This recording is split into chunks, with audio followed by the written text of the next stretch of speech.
Querido, estou me lembrando das palavras do irmão Nélio, aqui, há uns 2 domingos.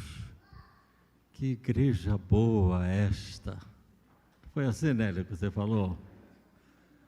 Irmãos, podemos trabalhar para o Senhor, exercer os nossos dons, e dentro de um espírito de amor, de cooperação. Isso é realmente maravilhoso. Quero agradecer ao nosso pastor por mais este privilégio e pelo privilégio de podermos estar trazendo a palavra, ministrando também, servindo junto à ceia do Senhor.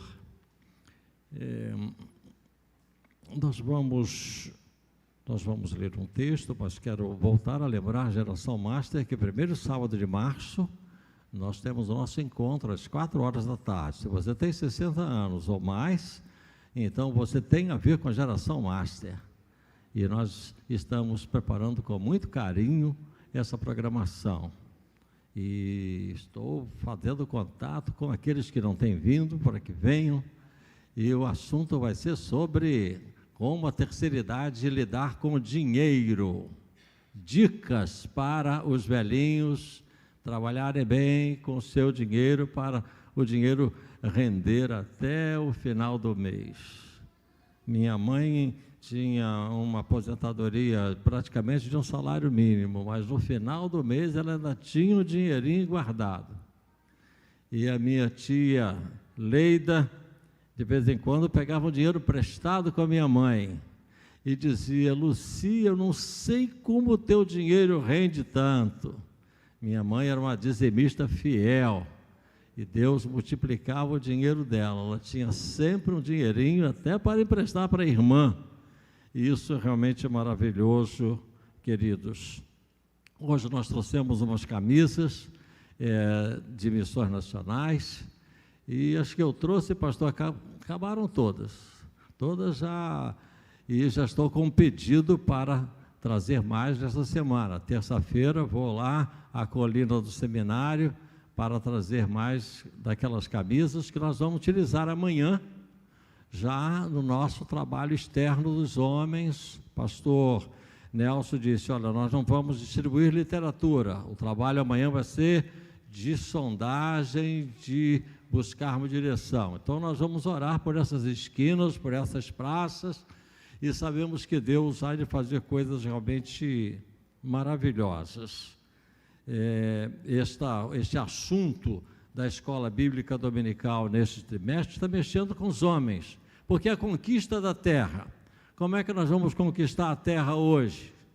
Nós vamos conquistar vidas para o Senhor, fazer o reino crescer, fazer o reino se expandir. Queridos, vamos à palavra do Senhor, e a minha oração é que o Senhor possa selecionar na minha mente, nos meus lábios, as palavras que Ele deseja que eu realmente compartilhe com os irmãos, preparando o nosso coração para nós nos achegarmos à mesa do Senhor, à ceia do Senhor nesta noite.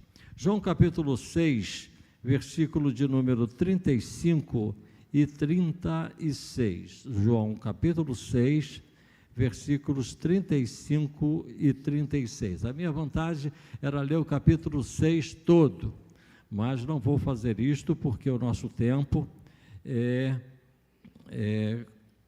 contado para que nós saiamos daqui às 21h ou às 20h30, conforme tem acontecido. Então, Evangelho de João, capítulo 6, versículo 35 e 36. Jesus respondeu: eu sou o pão da vida. Quem vem a mim jamais terá fome, e quem crê em mim jamais terá sede. Porém, eu já disse que vocês não creem, embora estejam me vendo. Pai, o teu povo já orou, tua serva Joyce já orou por mim, a igreja também, mas eu me coloco mais uma vez, Senhor, diante de Ti, com humildade, com quebrantamento,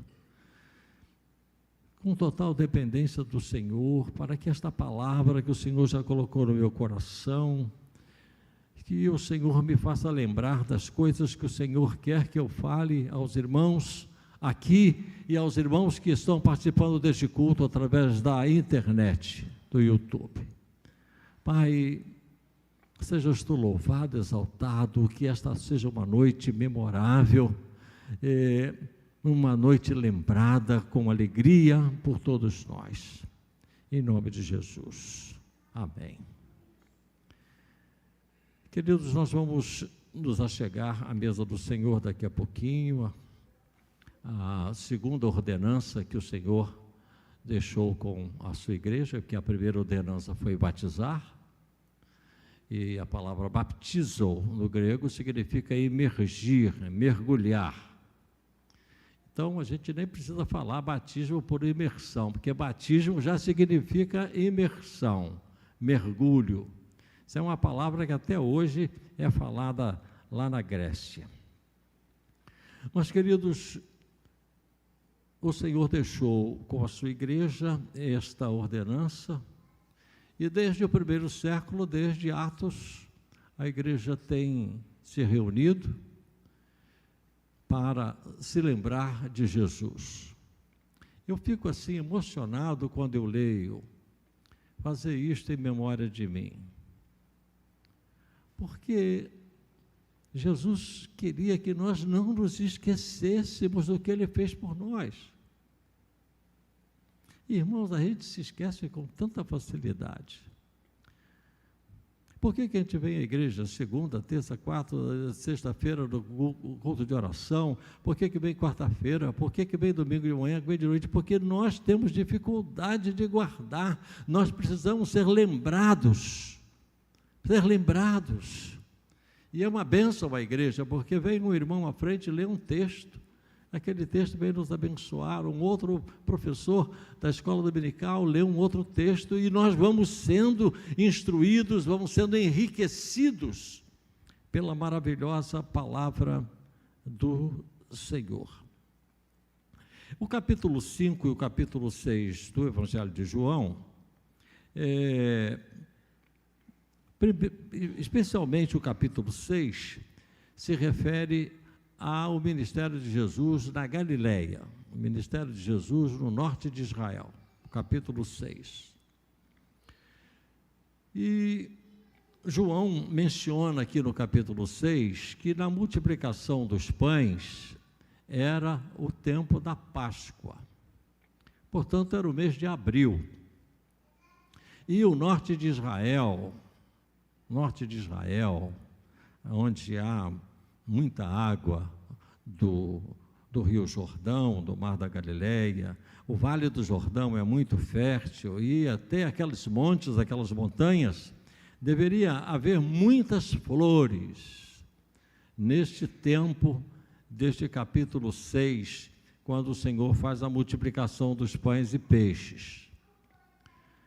Uma multidão, a Bíblia diz que em torno de 5.000 homens, sem contar as mulheres e as crianças, acompanhavam Jesus por causa dos seus milagres, por causa dos ensinos de Jesus, do seu carisma, da maneira dele olhar para as pessoas, da maneira dele lidar com as pessoas. Então, é uma multidão.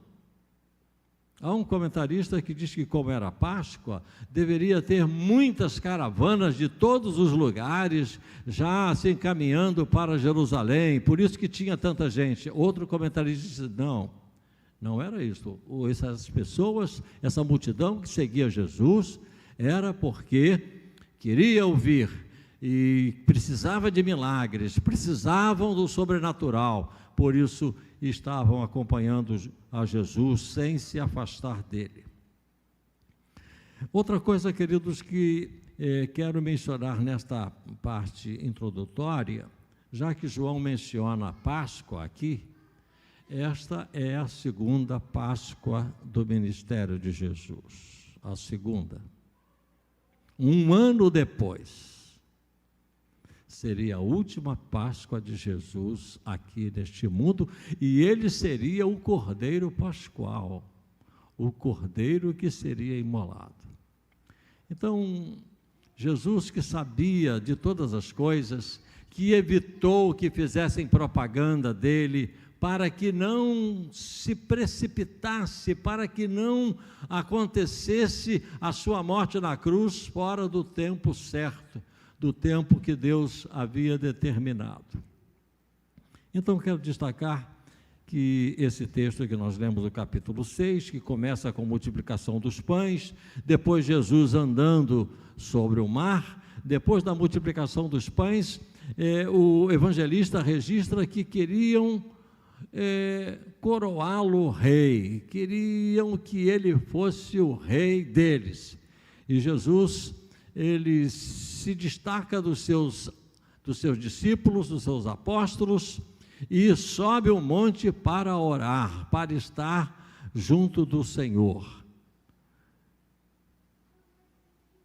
Os discípulos então vão para o outro lado.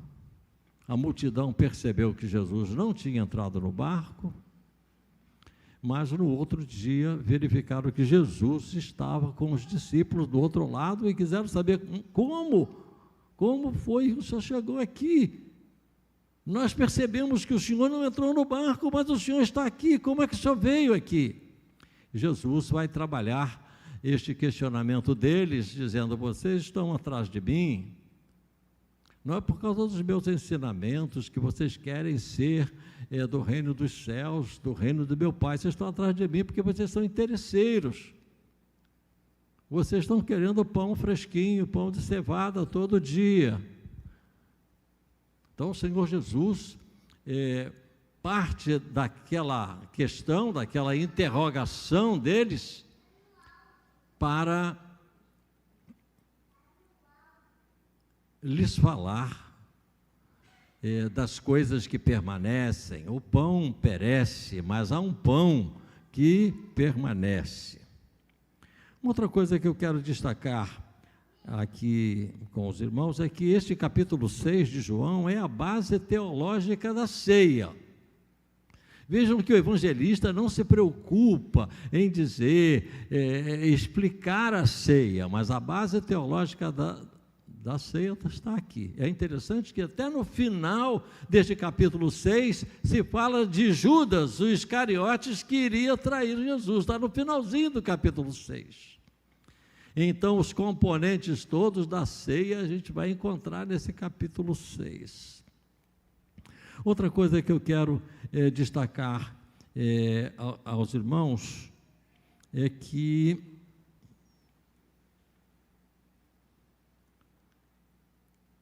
diante deste questionamento, como é que o senhor chegou aqui? Enfim, estavam atrás de Jesus, interessados nas coisas materiais. E eu quero dar a esta fala aos irmãos desta noite o seguinte título: Jesus é. Jesus é. O versículo 35 e 36 que lemos no início: então lhe disseram, Senhor, dê-nos sempre desse pão. Jesus respondeu, eu sou. E nós sabemos da profundidade teológica deste eu sou, deste eu sou. Eu sou o pão da vida, Jesus é. Eu quero apresentar 4 coisas que eu vejo nesse texto que Jesus é. Primeiramente, eu quero mencionar o que Jesus declarou aqui nos versículos 31 a 36. Jesus é o pão do céu que alimenta a alma. Jesus usou no seu método de ensinar, na sua didática, ele usou muitas metáforas. E no momento em que Jesus diz, eu sou o pão do céu que alimenta a alma humana, porque eles disseram para Jesus, Moisés nos deu o pão do céu. Jesus, epa, quem está dando o verdadeiro pão do céu a vocês é o meu Pai. E vou dizer para vocês quem é esse pão do céu que sacia realmente a fome, não apenas durante 2 horas, 3 horas, 5 horas, mas que sacia a fome espiritual para sempre, extermina esta fome, porque é o pão que alimenta de uma forma perene. Então, nos versículos 31 a 36, versículo 31 a 36, o Senhor Jesus, ele está falando aquele grupo de judeus, e Jesus está respondendo perguntas, está sendo questionado. No finalzinho, João informa que ele estava na sinagoga de Cafarnaum. Então, como Jesus estava ali na cidade, e Jesus estava na sinagoga, nós imaginamos dezenas e dezenas e centenas de pessoas querendo ouvir Jesus. Creio que parte do diálogo aconteceu fora da sinagoga, mas depois Jesus foi para dentro da sinagoga respondendo. Então, os versículos 31 a 36, nós lemos assim: nossos pais comeram maná no deserto, como está escrito, deu-lhes a comer pão do céu. Chamaram o maná de pão do céu. Jesus lhes disse: em verdade lhes digo que não foi Moisés quem deu o pão do céu para vocês. Quem lhes dá o verdadeiro pão do céu é meu Pai.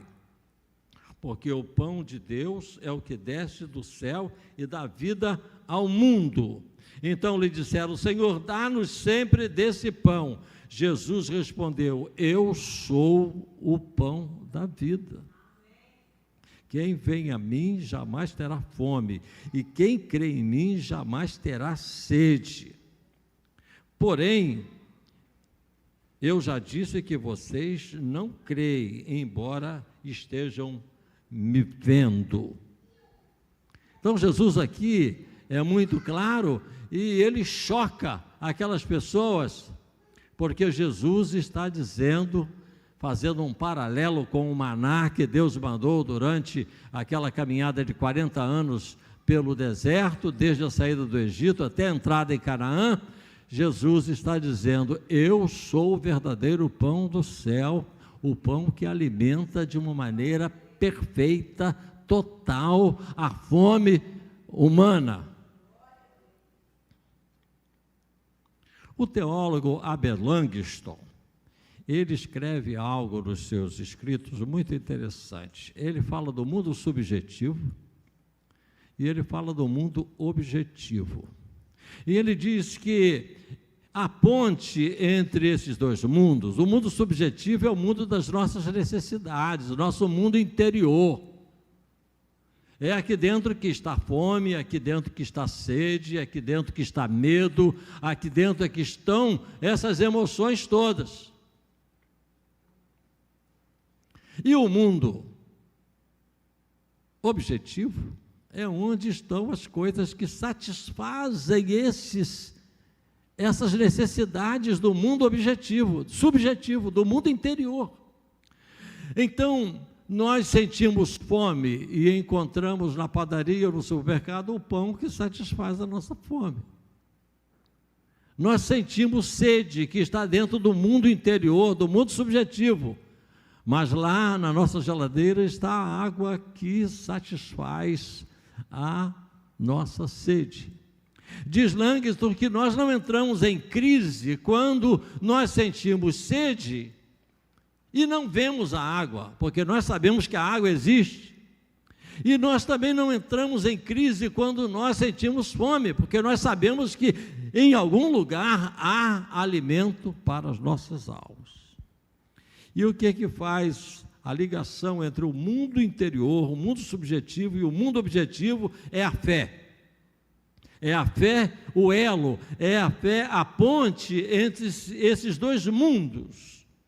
Então, dentro de nós sentimos que falta alguma coisa, uma insatisfação enorme. Nós sentimos um vazio, nós sentimos que as coisas não vão bem.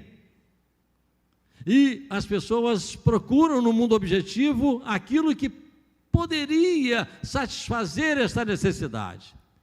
E bate em N portas e não encontra, porque as necessidades da nossa alma, do mundo interior, só são satisfeitas pelo pão da vida, que é Jesus, que sacia a nossa fome espiritual. É interessante, irmãos, que nesse capítulo 6, os tradutores, na hora de traduzirem, traduziram dois verbos, o verbo trogon e o verbo fago, como comer. Mas, quando se vai lá para a Bíblia textual e vai lá para o verbo que está, na verdade, o verbo comer é o verbo fago, mas o verbo mastigar é o verbo trogon. Aparece no versículo 54, no 56, no 57 e 58. A tradução melhor não é comer, é mastigar. Jesus está dizendo, aquele que mastiga a minha carne. Jesus quer que nós não simplesmente engolamos, mas que nós possamos nos deter, possamos mastigar, possamos saborear, possamos descer a profundidade espiritual que Ele nos revela. Quando a gente estuda na escola bíblica dominical, é uma maneira da gente estar mastigando a palavra, né? Quando nós vamos estudando, Jesus deseja que nós sejamos bem conscientes, muito conscientes. Mas, em segundo lugar, eu quero destacar nesse texto que Jesus é bebida que sacia a sede da alma. O versículo 53 diz-nos assim, o versículo de número 53. Jesus respondeu, em verdade lhes digo que se vocês não comerem a carne do Filho do Homem e não beberem seu sangue, não terão vida em vocês mesmos. Queridos, os judeus tinham um cuidado muito grande com sangue. O judeu não comia nenhuma carne que tivesse a presença de sangue. Agora Jesus está dizendo, o meu sangue é alimento, o meu sangue é bebida. Irmãos, imaginem como eles ficaram realmente sem entendimento, mas o Senhor está usando uma metáfora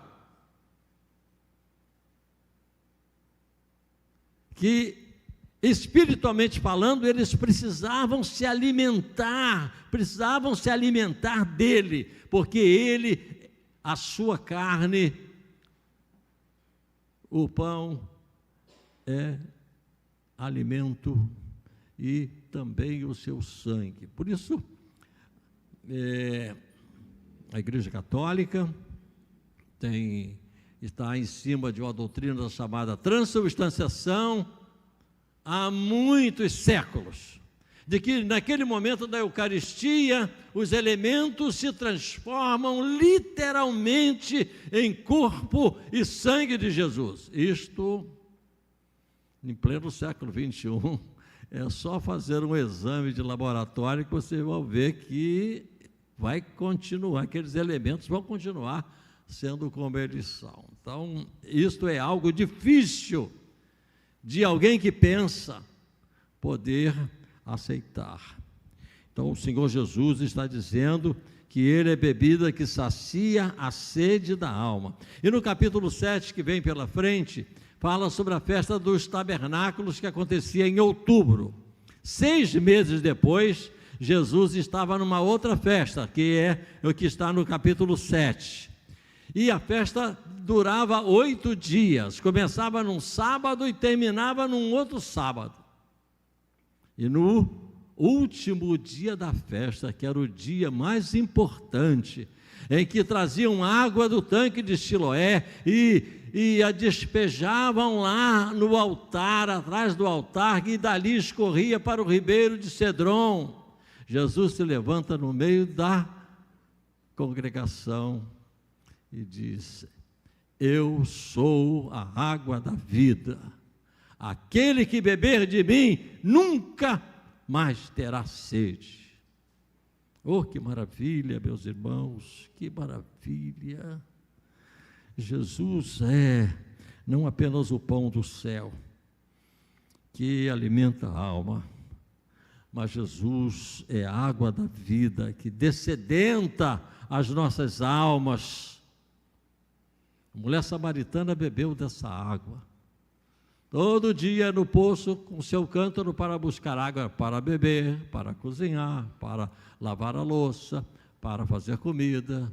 Mas houve um dia em que ela foi lá, e ela bebeu de uma água que é Jesus. E eu fico maravilhado quando eu penso que Jesus é um poço ambulante. Por onde ele passa, ele vai descedentando, ele vai acabando com a sede das pessoas. E esse Jesus está aqui. Esse Jesus está no meio da sua igreja. Onde 2 ou 3 se reunirem no meu nome, estou aí. Jesus está no nosso meio, através do Espírito Santo. Mas Jesus é ainda, eu vejo nesse texto, o ressuscitador. Jesus é o ressuscitador. Queridos, nesse texto aparecem 4 versículos que Jesus diz assim: e eu ressuscitarei no último dia.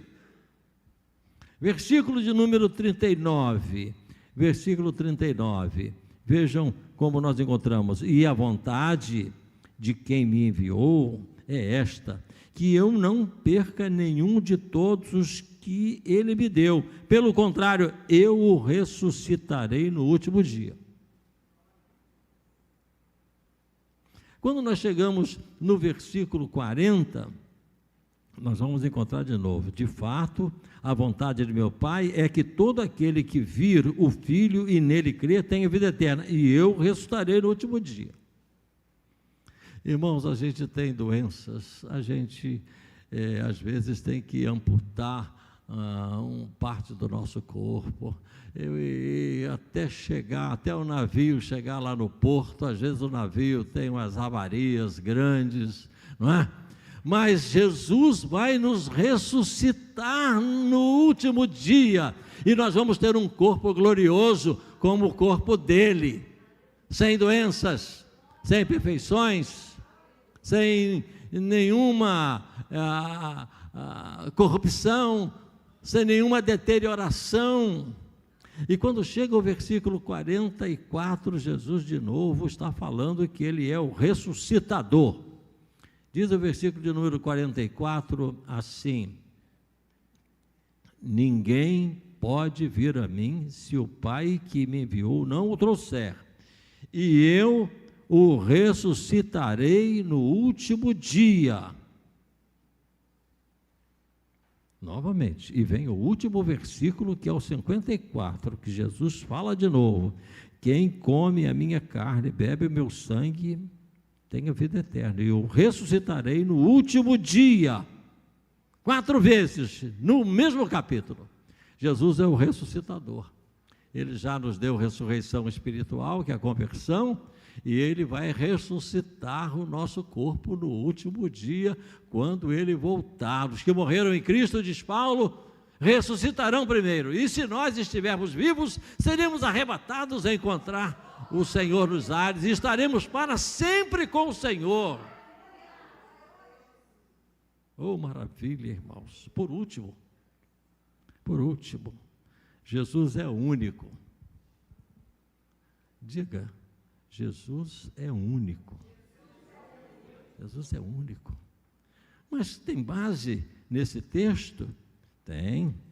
A partir do versículo 60, desde capítulo 7, Jesus vê que não gostaram nada do discurso dele, das afirmações dele. Eles ficaram chocados com as verdades que Jesus revelou. E então, do versículo 60 em diante, muitos dos seus discípulos, tendo ouvido tais palavras, disseram: duro é esse discurso, quem pode suportá-lo? Mas Jesus, sabendo por si mesmo que os seus discípulos murmuravam a respeito do que ele havia falado, disse-lhes: Isto escandaliza vocês? Vocês estão escandalizados também? Que acontecerá então se virem o Filho do Homem subir para o lugar de onde primeiro estava? O Espírito, se a sua Bíblia tiver com Espírito com letra minúscula, pode consertar, porque esse Espírito aí é com letra maiúscula. O Espírito é que vivifica, é o Espírito Santo que traz vida. O Espírito é o que vivifica. A carne para nada aproveita. As palavras que eu lhes tenho falado são Espírito e são vida, mas há descrentes entre vocês. Ora, Jesus sabia desde o princípio quais eram os que não criam e quem iria traí-lo, e prosseguiu: por causa disto é que falei para vocês que ninguém poderá vir a mim, se não lhes for concedido pelo Pai. Diante disto, muitos dos seus discípulos o abandonaram. Não os 12 apóstolos, e já não andavam com ele. Então Jesus perguntou aos 12: será que vocês também querem se retirar?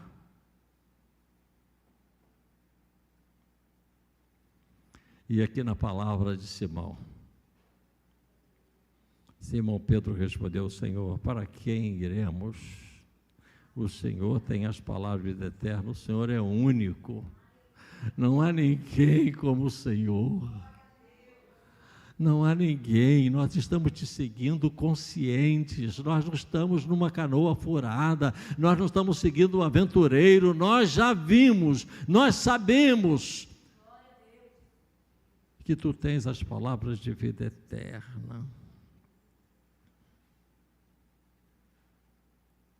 E no finalzinho aqui, Jesus fala: não é fato que eu escolhi vocês os 12, mas um de vocês é um diabo. Que mistério, irmãos, que mistério, que mistério, que mistério. E algo que realmente me deixa assim, é que depois de 3 anos e meio andando com os discípulos, ninguém sabia quem era esse diabo. Eu não sabia. Quem é? Sou eu, sou eu. Olha a maneira, olha o gentleman, olha a maneira como Jesus lidou com eles, sem jogar nenhuma flecha, sem levantar nenhuma questão. Chegou no final, ninguém sabia. Jesus é único. Jesus é único. Vieram os soldados, mas por que não trouxeram Jesus? Ele disse: como? Nunca ninguém falou como este homem, nós estamos encantados. Que maravilha esse Jesus!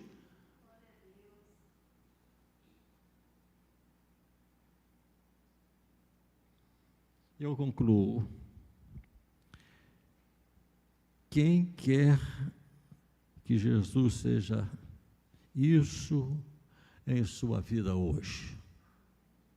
Você quer que Jesus seja o pão da sua vida? Você quer que Jesus seja a água da sua vida? Você quer que Jesus seja o ressuscitador de você no último dia? Você quer essa pessoa única, incomparável? Para onde iremos nós? Só tu tens as palavras de vida eterna. E João escreve lá: e o Verbo se fez carne, habitou entre nós, e vimos a sua glória, como a glória do unigênito do Pai. E na primeira carta João escreve: e nós tocamos a palavra da vida, nós colocamos a nossa mão no braço dele, nós colocamos a nossa mão no ombro dele, nós tocamos a palavra da vida. Jesus é a água que satisfaz, o pão que alimenta. Jesus é o ressuscitador, Jesus é único. Portanto, não deixe passar mais a oportunidade de convidar Jesus para entrar no seu coração, para o Senhor Jesus ser o seu Salvador, Senhor Jesus ser o seu professor, ser o seu mestre, para o Senhor Jesus ser aquele que vai dar um norte na sua vida. Faça isso. Diga: Senhor Jesus, eu sou um pecador, mas eu estou compreendendo que o Senhor é essas coisas maravilhosas que este pregador acaba de apresentar com base na palavra. Ah, Senhor Jesus, perdoa os meus pecados, entra no meu coração, escreve meu nome no livro da vida. Eu quero caminhar contigo, Jesus, durante toda a vida. Mas vamos nos achegar à mesa do Senhor, e a mesa está aqui. E nós vamos comer o pão pensando no pão que desceu do céu, que é Jesus. Vamos participar do vinho, pensando no sangue de Jesus, que nos comprou, o sangue remidor. O sangue remidor, irmãos, é o sangue que compra. Remir tem o sentido de comprar, de uma transação comercial. Todos nós estávamos no mercado de escravos, debaixo do chicote de um senhor malvado, o dono dos escravos. Jesus, com seu sangue, nos comprou a todos, e nós não estamos mais debaixo de um senhor malvado, mas estamos debaixo da mão poderosa de Deus, através do seu Filho Jesus Cristo.